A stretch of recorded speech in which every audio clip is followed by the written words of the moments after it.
चुड़ैल माँ का बंटवारा। सीतापुर नाम के एक छोटे से शहर में एक परिवार रहता था। उस परिवार में शांता और उसके 2 बेटे और उनका परिवार रहता था। शांता के बड़े बेटे और बहू का नाम विजय और वीना था। शांता के छोटे बेटे का नाम रवि और बहू का नाम रीना था। शांता की एक बेटी भी थी जिसका नाम नीमा था। नीमा की शादी की उम्र हो गई थी और घर वाले उसके लिए लड़का देख ही रहे थे। शांता के दोनों बेटे अपनी जिंदगी में मस्त थे। वो हर वक्त बस अपनी बीवियों की ही सुनते थे। एक दिन की बात है जब शांता की तबीयत काफी खराब हो जाती है। शांता अपने कमरे में लेटी अपने बेटों और बहुओं को आवाज देती रहती है, पर उनकी कोई नहीं सुनता। फिर जैसे ही उसका बड़ा बेटा ऑफिस के लिए निकलता है, तभी शांता उसे रोककर अपने पास बुलाती है। विजय बेटा, विजय, जरा मेरे पास तो आ बेटा।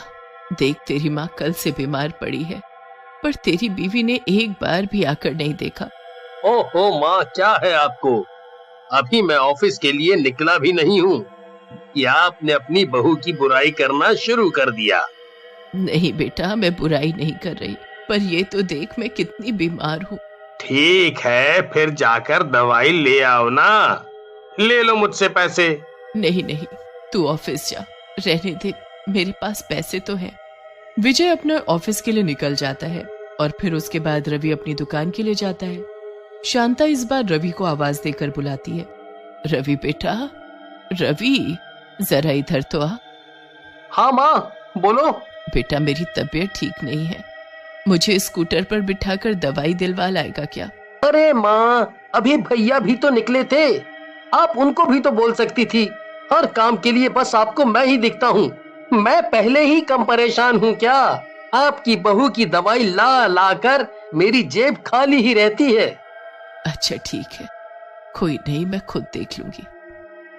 शांता बेचारी अपने बिस्तर पर पड़ी रहती है और खाने के लिए बहुओं को आवाज देने लगती है।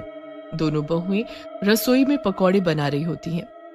अरे वीना दीदी, देखना, ये सुबह से चिल्लाई जा रही हैं, मेरा तो दिमाग ही खराब कर दिया इन्होंने। अरे इनको चिल्लाने दे, इनकी लाडली बेटी है ना, वो ऑफिस से आएगी तो खुद देख लेगी अपनी माँ को। सुबह से शाम हो जाती है। अब नीमा भी ऑफिस से घर आ जाती है और सबसे पहले अपने माँ के कमरे में जाती है। नीमा की माँ की हालत बहुत ही बुरी होती है।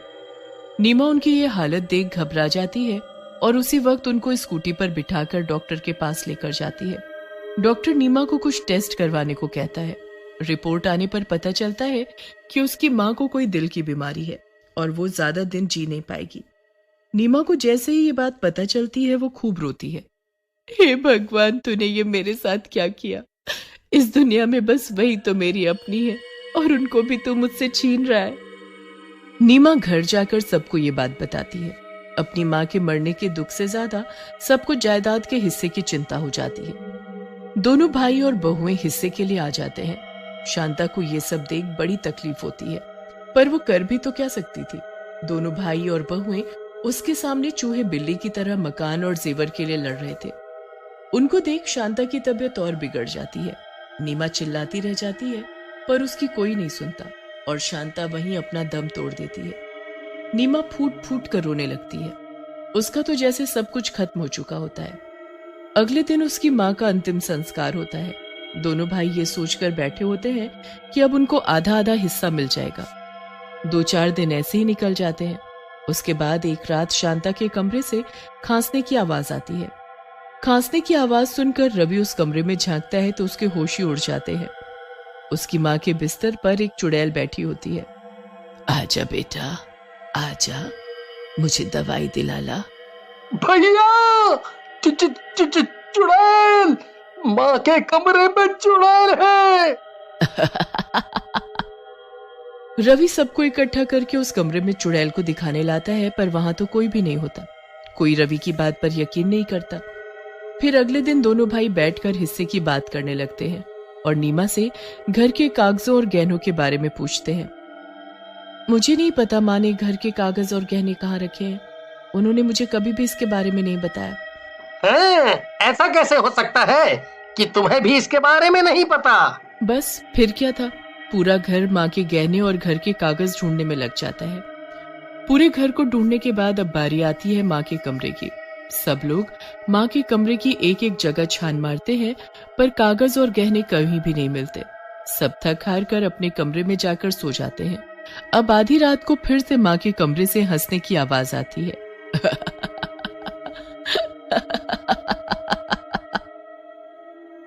अरे सुनो जी, चलो चलकर देखो तो ये आवाज आ कहां से रही है। वीना और विजय रवि और रीमा को भी उठा देते हैं और सब मिलकर माँ के कमरे के बाहर जाकर ध्यान से उस आवाज को सुनने की कोशिश करते हैं।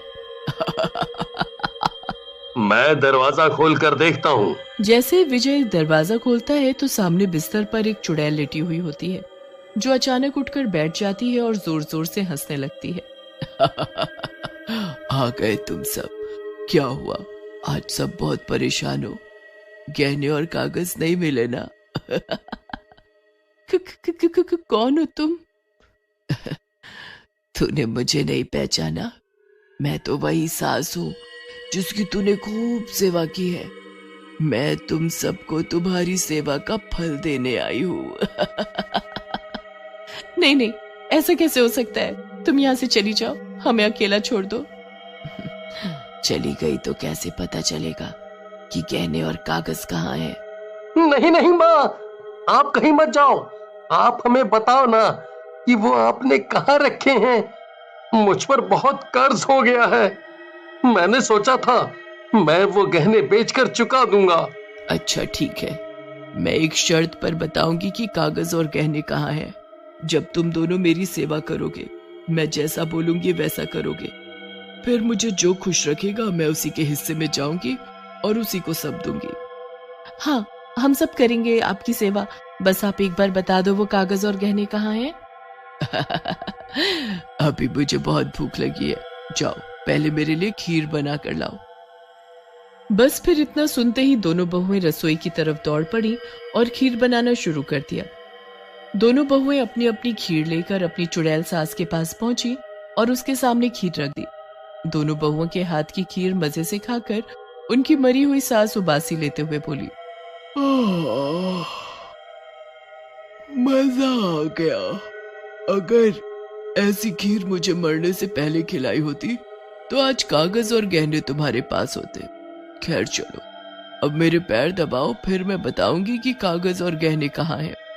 इसके बाद फिर रवि और विजय दोनों अपनी मरी हुई माँ के पैर दबाने लगते हैं। जीते जी तो नहीं, पर चलो मरने के बाद ही सही। तुमने मेरी कुछ सेवा तो की, बहुत आनंद आ रहा है। ऐसा लग रहा है बस सो जाऊं। माँ, पर वो कागज और गहने कहाँ हैं? वो तो बता दो, फिर सो जाना। अभी मुझे नींद में कुछ याद नहीं आ रहा। जब मैं सोकर उठूंगी तब बताऊंगी। और हाँ, जब मैं सोकर उठूं तो 4 बजे मेरे नहाने का गर्म पानी मुझे तैयार मिलना चाहिए और नाश्ते में आलू के पराठे हरी चटनी के साथ। इतनी सुबह? कागज और गहने चाहिए कि नहीं? हाँ हाँ, चाहिए चाहिए, हम सब कर देंगे। आप चैन से सो जाओ। बस फिर दोनों भाई घंटों तक अपनी मरी हुई माँ के पैर दबाते रहते हैं और वो मजे से सो जाती है। उसके बाद सब 4 बजे उठकर बैठ जाते हैं। कोई पानी गर्म करता है तो कोई पराठे बनाता है तो कोई चटनी बनाता है। अब तो शांता का भूत अपने दोनों बेटे और बहुओं से दिन रात सेवा कराता। दोनों भाई अपने अपने तरीके से अपनी मरी हुई माँ को अपने हिस्से में लाने की कोशिश करते हैं और उसका बंटवारा करने में जी जान लगा देते हैं। जीते जी शांता को जो सुकून नहीं मिला होता वो उसे टेढ़ा बनकर मिल जाता है। ऐसे ही काम करवाते करवाते दोनों बेटे और बहुओं की हालत खराब हो जाती है। फिर एक दिन जब सब अपने अपने कमरे में थे, तब नीमा अपनी माँ के पास जाती है और बोलती है, आप ऐसा क्यों कर रही हैं माँ? आपने तो वो कागज और गहने मुझे दे रखे हैं, पर आपने मुझे ये सब दोनों भाइयों को देने को क्यों मना किया हुआ है? क्योंकि वो इस लायक नहीं है। मुझे जिंदगी भर इन्होंने जरा सा भी सुख नहीं दिया। इनकी बहुओं ने कभी मेरे लिए कुछ नहीं किया। अब जब लेने की बारी आई तो ये कैसे मेरे आगे पीछे नाच रहे हैं। पर अब क्या फायदा, अब तो मेरी जान जा चुकी है। मरने के बाद तुम कुछ भी करो, कोई फर्क नहीं पड़ता। जो करना है बच्चों को जीते जी करना चाहिए अपने माँ बाप के लिए, जैसे तूने किया, बिना किसी लालच के। इसलिए इसकी असली हकदार तू है। इनके हिस्से बस सजा होनी चाहिए और कुछ नहीं। सब लोग उनको ये बातें सुन लेते हैं और गिड़गिड़ाते हुए अंदर आते हैं। वो अपने किए की बहुत माफी मांगते हैं, पर उनकी माँ उनको माफ करने के लिए राजी ही नहीं होती। उसके बाद नीमा को अपने भाई और भाभीयों पर बहुत ही तरस आ जाता है। वो अपनी माँ से उन सबको माफ करने को कहती है। नीमा से किसी का दुख देखा नहीं जाता। नीमा के आंसू देखकर उनकी माँ अपने बहू और बेटों को माफ कर देती है और नीमा से वो कागज और गहने लाने को कहती है। नीमा जैसे ही सब लाकर अपने भाइयों के हाथ में रखती है तो वो दोनों अपनी माँ के कदमों में गिर जाते हैं। नहीं माँ, इसकी असली हकदार नीमा ही है। सच में हम इसके काबिल नहीं हैं। अब हम अपने कर्ज खुद कमा कर उतारेंगे और ये गहने नीमा के पास ही रहेंगे, बल्कि ये घर हमेशा नीमा के नाम ही रहेगा, ताकि वो कभी भी शादी के बाद हद से आकर यहाँ रह सके। ये सब देखकर शांता की आत्मा को जो सुकून मिलता है उसे जीते जी कभी नहीं मिला होता। वो सबको आशीर्वाद देकर गायब हो जाती है। उसके बाद दोनों भाई मिलकर नीमा की अच्छे से शादी करते हैं और दोनों भाभियां भी उसको खूब प्यार देती हैं। चुड़ैल माँ का बंटवारा। सीतापुर नाम के एक छोटे से